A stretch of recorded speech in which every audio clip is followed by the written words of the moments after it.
Hello, everybody, and welcome back to the SNHU Esports broadcast live on Twitch. Happy Friday, and Happy Friday. It's a happy Friday. I'm joined again by Mr. Kresnik. Think about my name more. It feels so wrong to call you Bob. I know. Everyone's been calling me Cressing for so long. Yeah, but I'm glad to have you here. It's nice to have an actual current player / coach. You know, I'm retired, I'm washed, I'm old, so it's nice to have that insight in the other chair. And I'd like to hear your insight on this map, which I believe we have. I think it's Lijiang here. Yes, Lijiang. I have a feeling this is just the code default, and CSI are just like, everyone likes Lijiang, right? It is CSI's pick. They are the home team. We assume they're going with this just because I'm comfortable with them. It's also a map where you can play some strong turtle strategies. You know, on the point, you can kind of do it on every single one except Control Center. Mm-hmm. You can be flexible there. Well, we will have to see what they roll out on here for both teams as we are ready to get into this game. Starting off on Control Center, what convenient timing. We see SNHU rolling out on this Orisa rush comp. Meanwhile, CSI seem to be hovering this Rhine rush comp. Yeah, I think I was going to say the Junkrat was really going to have to change how CSI approaches it, but CSI are playing a very standard. This is basically the meta with Ryan. Normally you see Sig, but this is a map where Ryan can outbrawl the Sig, but we'll have to see how the Orisa plays into it. It's going to be really important for Dean to stagger out his cooldowns, not get isolated once that wall comes up from Chongyun. Absolutely, and taking this fight in the white room. At the side of point here, both teams looking to jockey for position here. It seems like CSI has a little bit more space, but that Rhine shield is super low. If they're able to survive this turret form from Bioactive, they might be able to swing out and get a couple of good kills here. Both immortality fields down, so any damage here might lead to a permanent kill, and Geno Tank, the first to fall for SNHU, and Cammy 101 absolutely swinging through 4 of them. Chongyun finally gets the last kill onto Crimron, and CSI gets a dominant first fight win. Both teams, I think, kind of danced around whether they wanted to push or not. For SNHU, as soon as they reached that choke point, they needed to be pivoting into main. They were slower than the other team. It's going to happen. I think when you have that Rhine, you can charge so much faster, take that space earlier. When you lose that space, you have to rotate, play main, play longer angles. Both teams' poke is identical, except Pearl has a little more. They could have taken advantage of that, but right now they're trading into this Dean and really holding on to his cooldowns for a long time, but saved by one trick. Saved by one trick, but still very, very low. Has to pop yet another cooldown, but Cammy 101 falls super early, and one trick puts out the window to try and get some more damage. Geno Tank gets the Lucio for the other team. Bioactive trades one, but loses his life for it, and SNHU just as quickly breaks through that difficult choke point and makes it to capture this objective. Coming up on a lot of ultimates as well. It's basically going to be dead even 4-4. If CSI are fast enough, there's no way they know that SNHU don't have these ults yet, right? They might still play this fast because that's just how this comp is going to go. Look for an isolation with wall, try to get a push on turret after they get some early poke onto this Orisa, but they're going left. They block the Shatter, actually. The Shatter's blocked from only hits the BAP. Only hits the BAP, and one trick living courtesy of a beat from Thwums, but this Blizzard is so huge. Bioactive getting free reign on this point. Still a lot more ults than you'd want to commit there, but CSI does look like they're going to get this point capture here, and indeed they are. Yeah, there is a jump off there. I know they were trying to get as much percent as they could. One ultimate for 34. We're getting 3 out of them. Not the end of the world, and Blizzard is such an impactful ultimate coming in here from Crimron, but now Bash and ult, they're going to have to stay spread. You can see Fives pulling them in, forcing the beat, actually. If Dean can disengage, this could be a great repush. And the immortality the ult is down. The ult from Dean comes out. The Baptiste and the Bastion fall, and now Fives just knocking everybody down. A couple of good ultimates committed, and I mean, that forced out a lot of CSI's resources really, really early. I think that was a bit of an overinvestment on the artillery fire. Yeah, I think so. Dropping that Immort, dropping the beat to try to push him. You're not going to kill Orisa that quickly, especially one with all those resources up. Nothing forced out early. Also, Ryan already at half shield now. We'll see what they choose to walk in with. They only have the artillery, and that's not really that impactful. But Dean's been split, actually. They could run this down. You can see One Trick completely isolated. One Trick absolutely getting crushed by Bioactive. It's so difficult to contest that Bastion, and now there's very little healing for the rest of the team. Dino Tag falls. Crimrun trying to get a lot of contested percentage on this point, but still falls alone. That was a nice quick flip from CSI. Very back and forth. Yeah, these fights are going so quick that SNHU isn't really getting a lot of ult charge. Obviously, One Trick, being Baptiste, he's going to have window pretty much every other fight, no matter what happens, but it's all they have to break through this choke, and 90% is hitting that threshold right now. We got to see that come through. They have to push directly through this artillery fire. No one's going to hit by that. They panic a little bit, but the counter shatter is great. That's a great shatter. Fives and One Trick already down. The beat tries to come out, but I don't know if it actually did. Just Dino Tank trying to make it to point, is able to get the touch, but overtime is going to take down with no one from SNHU even close to the point. Yeah, I think the retakes are really strong from CSI. It feels like SNHU need to be talking about their disengage angles a little bit more, because we see that one fight, they had a good hold, they got really good pressure onto the Reinhardt shield, they got it to half. CSI felt like they were forced to go, but then we see Baptiste go into white, we see Dean, Orisa escape on the right edge, we see everybody else run main.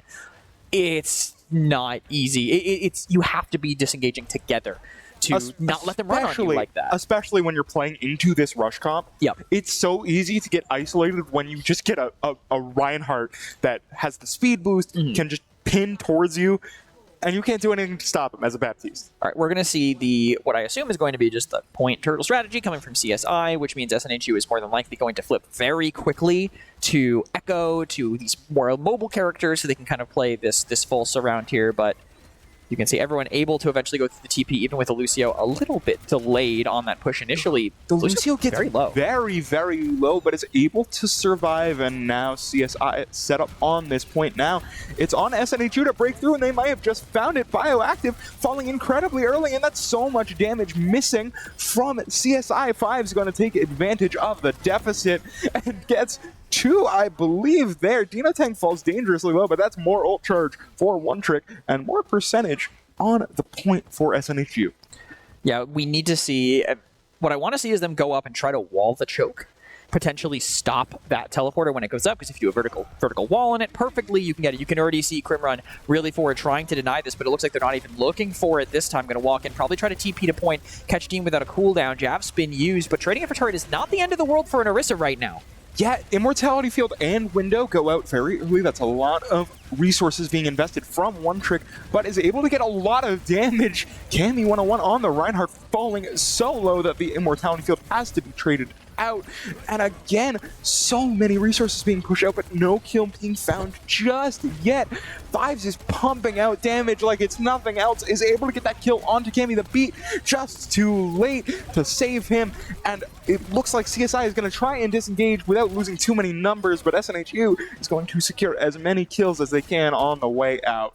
CSI is just not putting on the pressure damage-wise that they need to there. Even with a Bastion, the turrets aren't really being synced up after they forced out cooldowns. They should be poking this Orisa, trying to get something out before they use this turret form. Instead, they use it completely dry before they get anything out of them, and then suddenly it's just super effective here. Turret TP going in, it looks like it was a fake, but they're trying to evade the artillery. Five's knocked around, they have Shatter. Can it find anything? Not to the Orisa. Dino Tag able to get it, but a fat slam!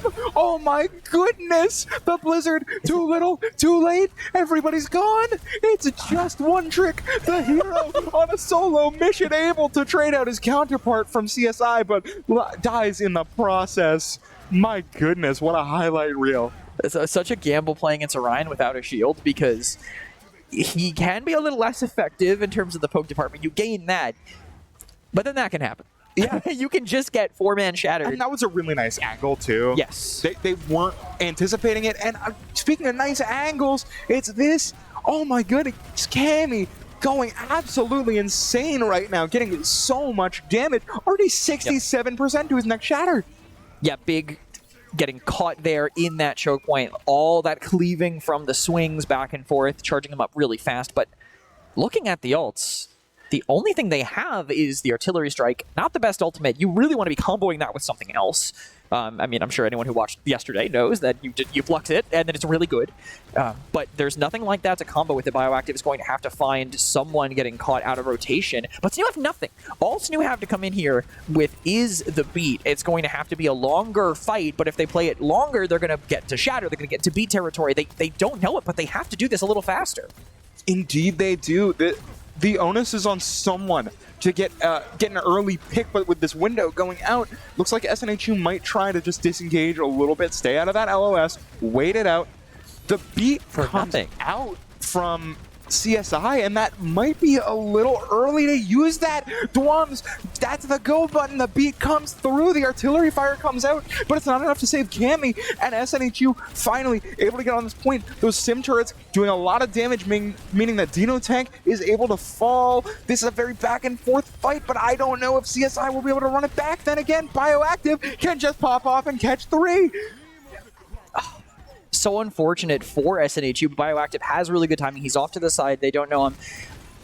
I'll talk about it after this round. Okay, they can't touch. I can start talking about it now. So the focus fire gets totally mixed up there. It seems like no one has the role of who is shooting turrets on the way in, right? So it felt like everyone was shooting something, and they were like, oh, but I'm taking damage from the sim turret right now. And then they'd look up at the sim turret, and they'd look back, and they look up at the sim turret. It just felt like people were not all focusing the same thing because they were getting distracted by these turrets. You can see people looking backwards. I mean, good wall by Krim to block off the rest of this damage, but this Bastion came in completely uncontested near the end. Absolutely, and I mean, Bioactive really just kind of put on a show all map. He got shut down listen, a couple of times. I have been in Bastion jail for the last month. So I'm going to be personally pickier about my Bastion criteria. I think, again, their team was forcing it too early with the resources they had, right? I think you can turret to open to force resources if your plan is to then push. Their team was hesitating, right? When they were going in with turret early to try to get resources out of Dean, they were not able to go beyond that. It was only when they got something and then turreted they were finding value, and that I feel like they weren't forcing that. It was kind of being handed to them. Yeah. Does that make sense from your perspective? Absolutely. I mean, I've been under the learning tree of Kresnik for a minute, little less now, but I definitely do think that you are right on the money there. It's really just a question of who engages first in these fights, because when SNHU gets the aggression up and they catch something, they steamroll. Yeah, if they can find something, they will be able to. They are playing the advantage really well there, and I want to see if they want to kind of take the advantage that they have in now having the map pick as we look at the map overview to see where they go. Are they going to take them away from a Rhine map? And they are, but I will say you can play Rhine on this map. We do it on Sapphire. I mean, if you've seen us, we did it yesterday in our match.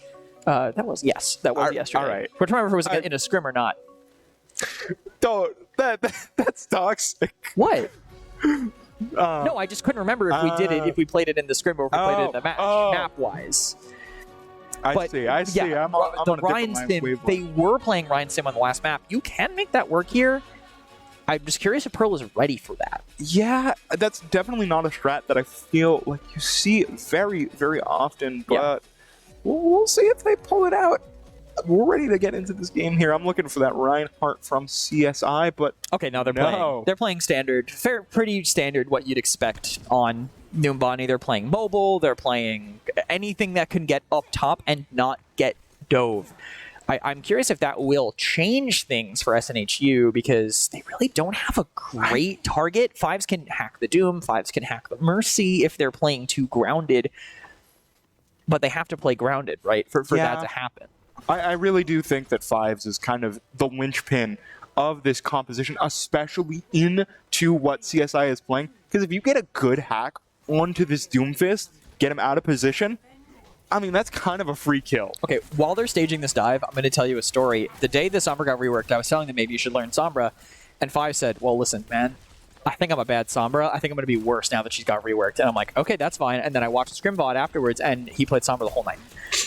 So we'll see how this has been working out for them. I know they definitely prefer it over Tracer in a lot of situations, and it doesn't really matter for this one because that Echo just absolutely annihilates the Winston. Sticky's beam, they were so ready for this, and this is the pace that CSI wants to set. Absolutely, but no other picks being taken for CSI, just the nuking onto Dinotank. And the He'll swap get there. coming He'll get there. through. They will get there. He's trying to climb his wall, so he got there. There we go. Grimrun onto the bus, looking for a dive target here, and Dinotank, they're looking to take up the front line, and Cammy falls once again. This is that utility of that Sombra. So much damage coming out so early, and now SNHU is able to isolate some of these targets. I think this Diva pick is really, really helpful for that extra mobility, defense matrix, and SNHU with that one swap and a couple of good little hacks from Fives, able to break through onto this point. Yeah, they have a stronghold here. It doesn't look like they're going to be able to come in. I feel like if they do, it's kind of just going to be a Doom dying. So yeah, they were not going to be looking to contest here. Cammy has to be very careful to not be caught on the front lines. I know that Doom can be very effective into Diva. Obviously, being able to punch to stun Matrix when you want to do kind of burst options is super effective here. But Fives is very close and ready to go on something. Dina's already low, though. They can't really make a move, so Fives forced to wait. Well, Dina's bullying into them, but the Blade will come in here. Nano Blade, they sleep the Doom on top of it. They do sleep the Doom. Grimrun looking for something big, able to duplicate the Echo, and 2 kills happen in the meantime. Grimrun getting the kill onto Echo twice, and that was a very, very swift fight. Grimrun with these dashes. Woo-wee. A very, very swift fight for a lot of very, very swift strikes. Am I right, Matt? I wish Cam was on so you could see the disappointment. 10 minutes ago, you said you were happy to be casting with me. That's all I'm going to say. And SNHU right now, I want to look at their staging, how they're playing. They have people up top, they have people above and around. They're going to force them to commit through a angle that they are controlling to fight anything right now. But they're using first. They have the rush out up top. The rush comes out of top. Grimrun falls, but everybody looks to be a little low. One trick falls to the Doomfist in the back line, and now this is heavily favoring CSI. No healers on the field for SNHU, and we have a baby Diva, which means it is staggered time. Oh no, there it is. They did not communicate how low she was. Yeah, that's what that means if you were wondering. Yeah. Normally you would want to let her go all the way to the edge before you take her out. SNHU have to stop hesitating when they see this Echo Mercy. Just as a clarification thing. Yes. EMP gets rid of Kitsune Rush, right? I don't think so. You don't? Okay. I could be wrong. I just said we have not really played with her against Sombra very much at all in scrims. Fair enough.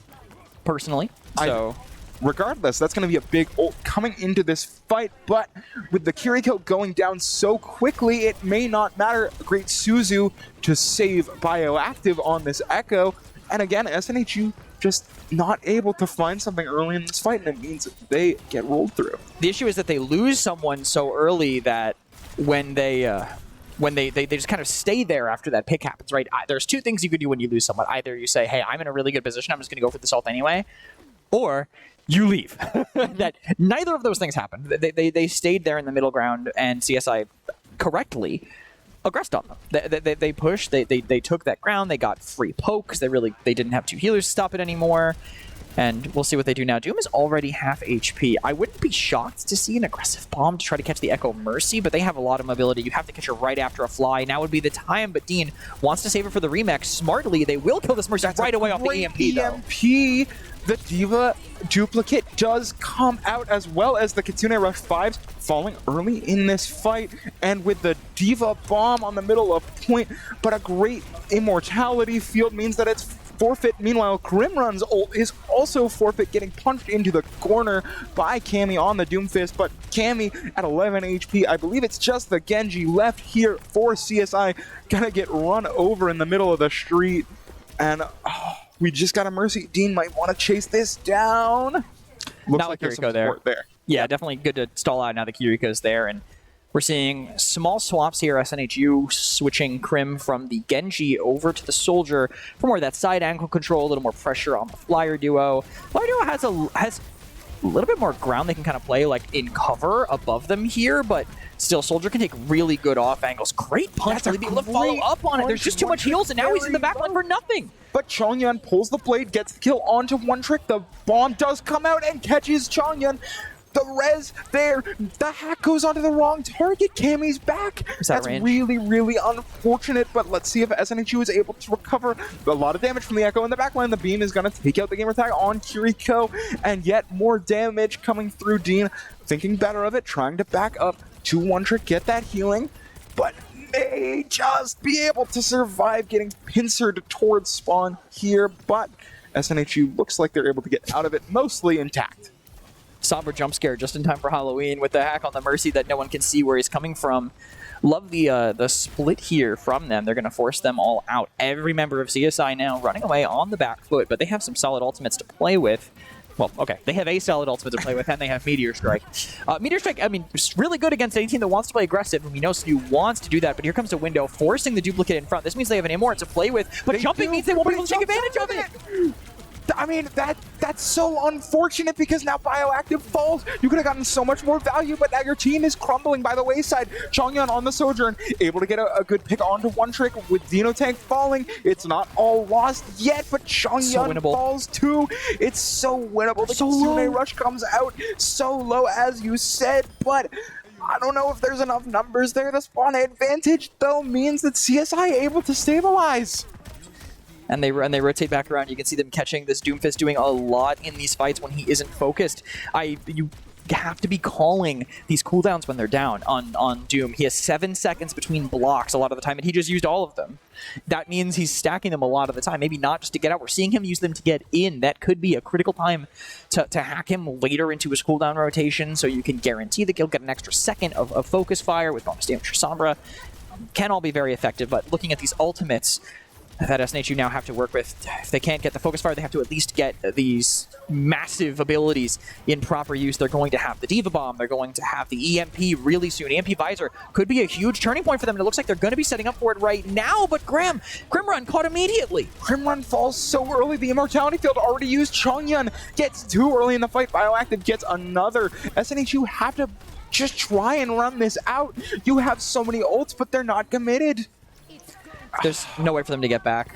They popped overclock. They're going to watch him. Crimrun caught immediately on the push. Kurt got 42 meters into the third point, and that is the furthest it will go. SNHU are going to be hoping for a very strong first point defense. Absolutely, but Numbani, I feel like, is one of those maps where you can get a really solid first point defense, sort of set the tone for the rest of the map if you don't full hold, but if you do full hold, you're going to take those. Yeah, I just don't know how easy it is. They were known to play comps that are not going to be easily locked out, right? Think about match yesterday. I didn't move for a minute and a half because my position was uncontested on Torbjorn where I was playing, right? The other team chose to play this very immobile comp. They had to take top high ground, and I was able to literally free fire at it for 90 seconds, basically uncontested. CSI just played a comp on defense that was not that, and they're playing the same thing they were playing now here on their offense. They're going to be hypermobile. They're going to be approaching from multiple angles. SNHU are just going to have to make absolutely sure that no one gets isolated by either this Echo with the Mercy Pocket or by this Doomfist. But I was going to say, if he sticks Bastion, I want to see what the heck they do with him, because I'm not sure where you would put him in this attack. Evidently nowhere. Back in spawn to change heroes. But yeah, you're definitely right. You could double nade jump. If you go by the lower mega over there in the bottom of the street to the left there, you could actually sink 2 grenades and get yourself up there. It's really bad. You'd be standing there for 20 seconds or something. But you could. I mean, if we're talking in theoreticals, a GM could join the lobby right now and, all right, who knows? Okay, there we go. But anyways, this fight about to break out. We see this Echo. I think they're too stacked. Going on coast, and I believe you are correct. Already we see One Trick looking towards this coast area to contest this Echo Mercy, but Dino Tag falling super low from 3 minutes and 10 seconds, someone gets punched off. I'm calling it now. Okay. I see it in the code. 3 minutes, 10 seconds, he jumps up and he punches someone off. Okay. Or he does that Might instead. not be needed. Gamertag falling really, really early. Yet again, a great dive from Cammy, but 310 approaching, and the members aren't really there to get Lights on. punched off. I mean, it's just the Diva there, and Diva already falling. I mean, unless 310's already passed, buddy. Prediction, not quite there. I tried. I tried. I made the hard read, and it did not pay off here. But yeah, I said it earlier. They're too stacked. They were all playing in that top right area. CSI had all this ground under them they could take, relatively uncontested. They were able to play with all that ground, never had to worry about a crossfire, which is what you have to be setting up here on Numbani. This is a little harder for them to do, but the strong CC from the Doomfist is making it difficult, and no one's shooting him. Yeah, I don't know where the Charge eyes punch. are, but it's not on Cammy, and that's where it needs to be, especially right now. Both of your healers so low. The Meteor Strike coming through. Crimrun falls, but the Meteor Strike doesn't hit anybody. Getting the huge pocket is Cammy. Bioactive falls. Might be nice to look elsewhere for a brief moment, try and get some pressure on someone else, so the hard pocket isn't there. How long were they on cart? Cammy? 17 meters is not as far as it should be with all the pressure they were putting on. Did they have no one on cart? I think they may not have. You're absolutely right. The Kitsune Rush may be able to take advantage of that. Cammy falling very low. Kiriko Noob dies really early, trying to save Cammy there, and Cammy getting sent to the stratosphere, tries to jump out, but not successful in doing so. Now it's just a little bit of cleanup. This Echo Mercy duo trying to get some air support in, establish that air superiority, but SNHU seem to be ready for it. Taking a little bit of damage, but no picks, no resources coming through. We'll see right now, the soldier baiting them over here to the side, staying alive. They really want their Baptiste back, but he's not there yet. They can't play those off angles. Deflect getting us so much value up front. They're going to have to spend something here. Blade now coming in onto Crimrun, plus the Meteor Strike. The Meteor Strike's so good, predicting the angle at which Crimrun was going to try and run away, and with a couple of ults committed, it looks like CSI has gotten control back as quick as they lost it. They're not touching. That means that SNHU has another fight. Wait, 310! Run it back! Okay, we can have a second 310. Second 3, there's no, how do you get booped off here? You have the hard flank Rhino. No, I know, I'm just saying, like, look at how this fight's going. I don't know, but there's another 310. There is another 310. I don't know about this. They're going to contest just on time for it as they do this up top. But Echo is hiding. Do they have time to put down the Immort? They do. They're going to stay alive. They're going to window visor. It's doing so much damage. Melee goes right through that Genji's deflect. 3 minutes still for SNHU to hold, but for now, a moment's respite. A moment's respite, and...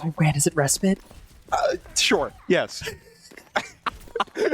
The stagger coming out onto this Mercy, and that's so huge. The 310 going 0 for 2, but SNHU definitely trying not to. Their great fight. Now, all they have here to use is Molten Core against Duplicate Valk and Kitsune Rush. Kitsune Rush, I feel like it's an ult you can kite on this one. You can drop down when they have it up top. Not everyone's going to be able to take it. They might be able to get advantage of it with the Echo duplication. But they're taking a lot of ground on this Doom early. They need to be putting some more pressure on him because he's not getting any heals other than passive cart heals. But now he'll go in with a charge punch. No one gets stunned, though. That could be a huge change as they core up top right into the potential Kitsune Rush. Where did the Kitsune Rush go out? I heard it go through, but I have no idea where it is. That's an ult down, but the gamer tag still falls really early. You have no Baptiste to try and get this healing up. Cammy chasing Crimrun for a little game of Ring Around the Rosie. Meanwhile, we have a Tor battle on the side here. The hammer's coming out, but the duplicate ends before the hammer kill could quite come through. Dino Tag stalling for as long as he possibly could. CSI commits a lot there, but does end up securing point B.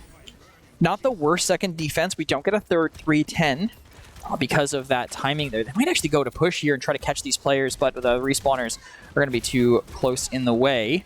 We do have a Brigitte swap from He swapped before. Here. I did not catch that. You know, that would make sense now that I see the rally on a line. Crimrun looking for a lot of damage onto Cammy here. SNHU looks like they have the resources. One trick has to pop the rally. Stay alive here might not be enough, but Cart's getting close. Gamer tag.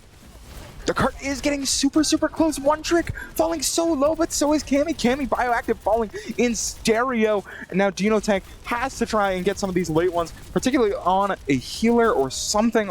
Just really stop this push from happening.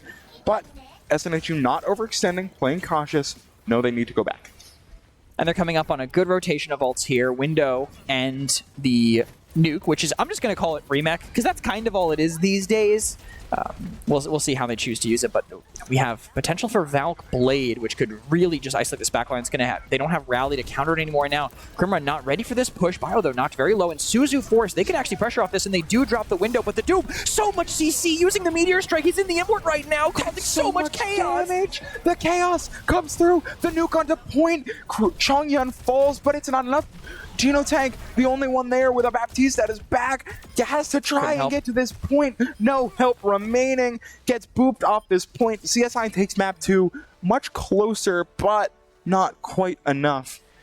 Yeah, I wonder if what direction SNHU would want to take it. So ECC, different from these other leagues, has no set map order or game type order. You can play it in any order at any time you want.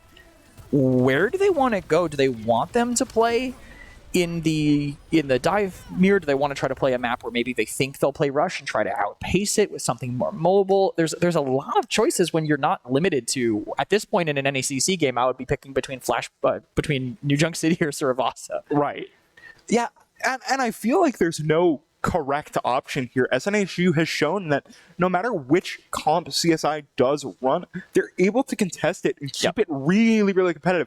It's just those sort of micro mistakes being made from SNHU that CSI is capitalizing on really, really effectively. I think I heard Gibraltar.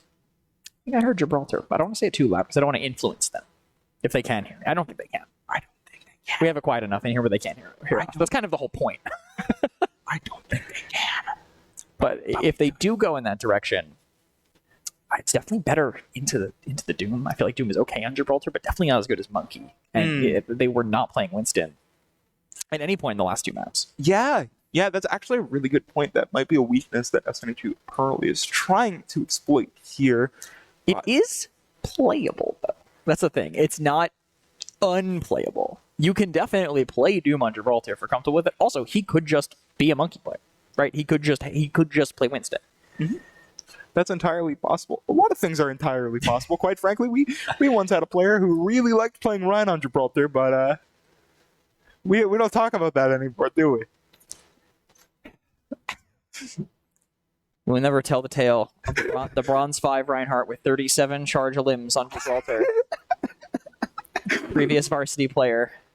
Some tales will never be told. Yet again, that one stays lost in the annals of time. Actually, there is still a PC in the back that has the play of the game from that game highlighted on it. Because you can still watch Overwatch 1 highlights. Funny enough, so you can go see that. One thing we're not going to see, even if we do go to Gibraltar, is Ryan. More than likely, and we can find out where we're going because we can take a look at that overlay and see where they've chosen to go. I did guess correctly. I did have a very informed, correct guess.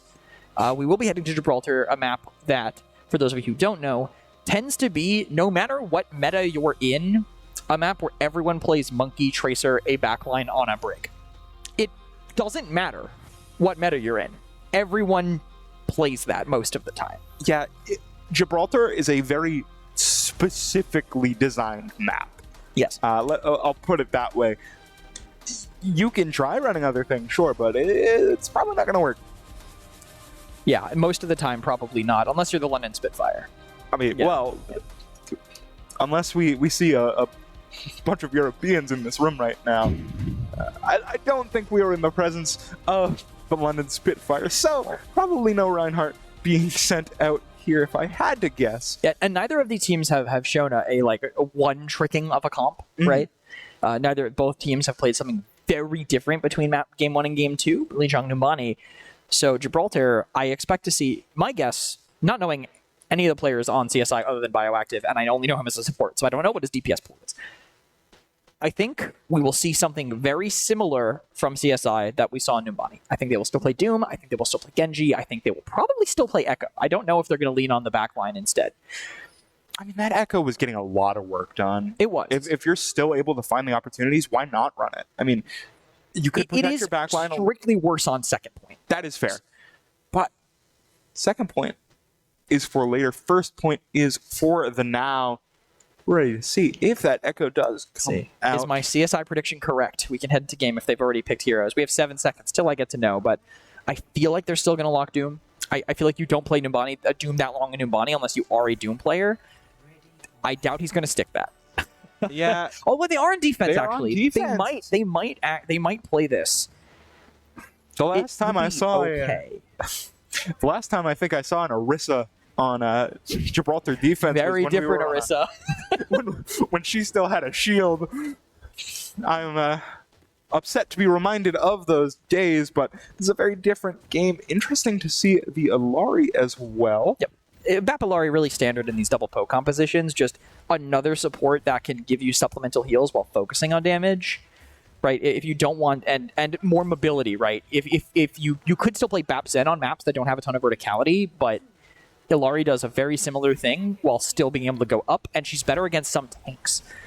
We'll see now EC5's giving them the TP just across their angle, and then switching over to Sombra, and Grimman already has 30% ult. That is a lot of damage coming through. This Echo Mercy was so effective against them. Why not try it for yourself? Looking to get a lot of damage onto this high ground, and it seems like it has been working every sticky, getting a couple ticks of damage. Meanwhile, this hack on to the Bastion does not matter as One Trick falls to Bioactive. Here, the res likely going to be trying to come out, but Bioactive gets another support, meaning Dino Tank falling very, very low and has no one but the spawn room to keep him up. Should live just barely. Yep, able to get out. Somehow Matrix eats Jav. I guess it's because it's an energy javelin, but It never feels right to see. I feel like Javelin should go through, but then Orisa would be more broken. I'm not going to talk about that anymore. Kerman, they need to have a somewhat coordinated push here up top, at least combining the pressure from Run with the hacks from Fives, but Fives pushed, but you can see very far away right now, not really playing close enough to affect anything. And most of the stickies are going on Orisa, but a dupe up within a minute, they could send a tank in. They could even do Bastion and have it go right on them. This pylon is down. That could be the opening, but Run just using it to take some extra space here, but no one helping Fives because they're delaying so long. 2 down for SNHU. Make that 3 with the pressure from the Bastion. Yeah, SNHU just kind of doesn't commit to anything in particular here. Now, Dino Tank gonna get staggered out pretty hard here right in front of Spawn. That's always really, really frustrating. I think when Crimrun has this ultimate, you gotta commit really, really aggressively. You have the resources, use them. I am always a fan of, if you charge your ultimate super fast, you should try to use it really, really fast, because you know that you're probably throwing off their ult tracking. If you're like, oh my god, I can't believe I have ult so fast, I'm like, next fight I'm using it, and I'm using it within 5 seconds. Yeah, immediately. I want to really mess with their rhythm, because a lot of players kind of ult track off feel. Not a lot of people are doing the thing where they stare at that, but actually caught there, forced to dupe with the first one he could see. Luckily, it's Bastion, but the Ilari boop sends him all the way back down to the ground. No one able to stay up top. One Trick falls, and Cammy does secure the kill. The artillery fire. This is the Omnic Crisis all over again. So much damage coming through. SNHU getting stunted right as they tried to push out. I think they need to try to set up One Trick around to that high ground. He's getting caught, I think, in poke during it. I think he might just be showing a little early, because I feel like he's dying as the push goes in, but there should be enough frontal pressure that they can't afford to look at the on all the way in the background, right? And they don't have phenomenal range damage outside of the Ilari poke, and Ilari's the one finding them most of the time. Absolutely Bioactive, you know, even back on support, actually. On the you know, support role, getting a lot of damage through. Fives falls super, super early yet again. Dwams does have the Valkyrie up, might try it for the res, but I think instead opting to keep the rest of his team up. One Trick so low again, falling to the Zilari. Dino Tank tries to find something with this bomb, but it's so late. I don't think that's a smart investment, quite frankly. No, not after the other ultimates they use. We're actually seeing a swap to BAP here. I think One Trick just wants to be able to apply pressure to them and be able to duel, right? It's the duels that he's losing, Ilari versus them here. But you can see Bioactive doing so much damage. 19 HP, doesn't wait for his mercy and just goes down. Bio takes such a strong off angle that they can't deny him here. I wouldn't even be shocked if they try to walk at this. 17 seconds, no one peeling for the mercy, but they are able to get up. Everyone will stay alive. This is SNHU's last chance. Indeed it is. Crimron falls yet again, this time to Phobic. That's so much burst damage coming through, immediately gets pressed, but it doesn't matter. Chongyun pulls out the blade, and that might seal the deal on this push. SNHU down so much. The overclock from Fives all for naught. SNHU just didn't have the resources, didn't have the space. CSI full holds on Gibraltar. Yeah, and this very strong defensive comp from them. Not shocked to see that work. I mean, the Orisa double poke flex support has been something that has been in and out of the meta for the last little bit. On a map like Gibraltar, when you're not running Winston, right, you can't really go and isolate those angles and split players. D.Va has to kind of play full frontal. Like, she's more of a counter dive hero right now, and CSI was not diving. No, they were not. No, they were certainly not. In fact, I would say that they were doing, quite frankly, the exact opposite. Yeah. So, really kind of loses some of that utility. I feel like SNHU really kind of just spent a lot of that just doing the same thing over and over again. SNHU going to try for this Bastion Orisa mirror potentially. Rest of the team still trying to decide what they want to run. Meanwhile, we have Chongyun on the Widow, likely going to look for an early pick. And is it a full mirror? Is going to be the question. I know Dwums probably does. I don't think he has a ton of time in Alari. Probably has more time on BAP. I wouldn't be surprised to see them go on a BAP if they want to play that double poking flex support. I know Dwums has a good amount of time on it, but they'll play Break instead, which makes perfect sense to me. If only they knew what was going to be rolling out against them, a team purely looking to take angles and win on these long ones. And Phobic, we'll see what they can do early on. They are definitely the linchpin here. If they find that first shot, it could be over immediately. Look how hard they have to hold this, but they're just playing a really passive angle, denying the chance to poke them around the corner. Already only 15 meters left, and Dean goes down. Dean goes down, and that is probably the most crucial character in this composition. So much damage lost, so much protection lost. Now, Fives barely able to survive through this, but Crimron is not. SNHU just crumbling right at the start. That was a very, very quick push from CSI, and they're able to capture this point.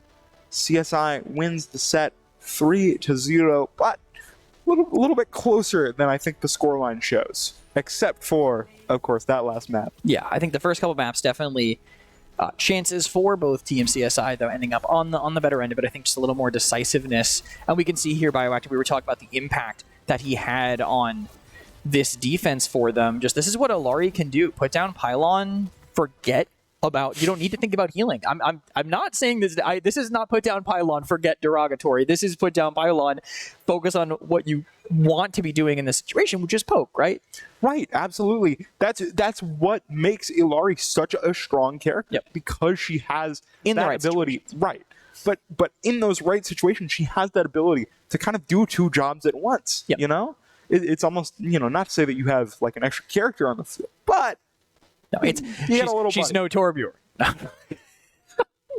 It comes down to the pylon placement of the player a lot of the time. If you can put it in a spot that it can heal people but will not get shot, you are just going to get more value than if you had played Zen, depending on what they're playing, right? Because the question is, if you're playing these poke comps, whether you're going to be playing that Alari, if you're going to be playing that Zen, and that just comes down to how you want to play against them, or if your map is really vertical.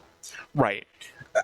That Alari just did so much. Bioactive really was kind of the star for CSI. I feel like every map he was consistently getting a lot of value. The sun is a star, after all. Well, but also they also role swapped for the final map. They did. They did. Put Bio back on their main role, and then had, I believe, Phobic switch over to Bastion primarily. I believe you are correct, and those swaps did seem to be very, very beneficial for them. And with that, I believe that ends us off for the night. Fortunately, League of Legends, they were supposed to have a game Yes, tonight, they were supposed to play Utica for ECC. That game will not be happening. They got a forfeit win, so the 8 p.m. B stream game will not happen tonight. We have a lot to plug, don't we? We do, actually. We have... You want me to just run through it? I don't know. Do you want to run through it? Why not? So next week, obviously, Monday, we're going to have Valorant coming back once again. That'll be our next broadcast, so stay tuned for that. We're also going to be starting to cover CVAL. That'll start next weekend on Saturday, I believe, 3 p.m. They don't know their opponents yet, I think. Or I think they know them, but they have to confirm if we can broadcast that, so I'm not going to say anything yet officially. November 4th is Never Hold Back. It's SNHU Esports' first traditional fighting game tournament. We're going to have a Street Fighter 6 tournament for campus students right here in the arena. That will be around 6 p.m., 7 p.m. So keep an eye on our social medias. I think we just announced it yesterday. So you can go back, scroll, see when that is. The following week, we have Granite State Grind coming back once again. That's going to be, obviously, our Smash Monthly. We're probably going to be casting that once again. So check out the red page if you are interested in that. That's going to be November 11th. That is the second Saturday of November. I believe you more than I believe myself. I was giving you an in to say, yes, it is, and... Well, yes, it is, and... Well, we had a lot of stuff. We got our 2 tournaments. There's plenty of more games. Oh, the lights are being turned off early. This is them telling us to shut up and leave. I missed the cue for the throw, and no one told us. Yeah. Well, anyways, we have a lot of games coming up next week. Obviously, our usual rotation, but despite the accidental loss of lighting to show our beautiful faces, we will be able to see you all very, very soon. Yep. Sans Kresnik, most likely, he's going to be going back to Bastion Jail and coaching corner. But if you want to see more of our games next week and in the future, please follow us not only here on Twitch, but on the rest of our social medias, our Twitter, our Instagram, join our Discord. Yep. Between those, you aren't going to miss a thing that we do here in the Connection Esports Arena or elsewhere. If we do some tournaments in the upper dining hall, perhaps. We're back. We're alive. But do you have anything else more to add to that? No. All I have to say is thank you so much for tuning in. We will see you next Monday for more Valorant.